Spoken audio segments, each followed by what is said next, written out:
Yo mga idol, kumusta? Mandrake mga sports, tabi nga pala.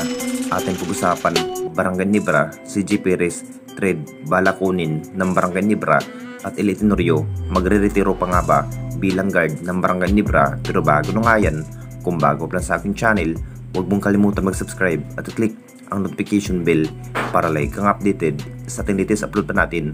Pero ating talakayin, una natin pag-usapan. So pagamat isa pa rin ang kupunan ng ating Barangay Nibra sa naghanap ng bagong guard, kung bakit mas marami pa rin ang nakapagtataka kung bakit maraming point guard nga ang kinuha ng ating Barangay Nibra tulad kay RJ Abarritos at Bin Adamos matapos binitawan si Sydney Onobere mga idol ng Barangay Nibra. Masasabing maiiba pa rin ang bawat chemistry sa off-season mga idol dahil sa naging bawat average nga ng ating Barangay Nibra sa bawat season, may lakas pa rin sa pakikipaglaban kung bakit nakakaabot pa rin ang Barangay Nibra sa semifinals. Mas kulang na kulang pa rin ang magiging bilang guard ng Barangay Nibra sa nagdaang season mga idol dahil may guto injury pa si Scotty at ito pa rin ang kinahihintay ng lahat. Masusubukan na rin ng ating Barangay Nibra kung gaano na nga ba kalakas kung matrade na si CJ Perez ng SMB at papunta ng Barangay Nibra. Ito pa rin ang balak ng SMC dito mga idol kung mabibigyan ng pagkakataon na makuha nga ang isang CJ Perez ng SMB. Siguradong lalakas pa rin ang chemistry dito ng Barangay Nibra. Alam na nating lahat mga idol kung gaano kahusay at galing bilang guard sa SMB mga idol si CJ Perez. Kumamada pa rin ito si CJ Perez mga idol ng 25 points sa buong laban. Isa pa rin ang SMB dito mga idol kung bakit mas malalakas pa sa kupunan ng Barangay Nibra dito sa ating liga.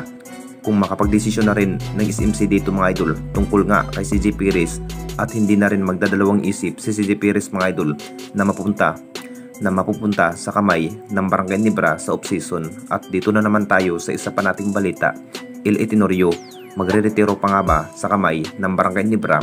Alam naman nating lahat mga idol, hinihintay pa rin ni Elite Tenorio kung kailan pa nga ba ito makapagdesisyon ang Ginebra Management kung maaalis pa nga ba ito sa Elite Tenorio sa kamay ng Barangay Nibra ngayong season.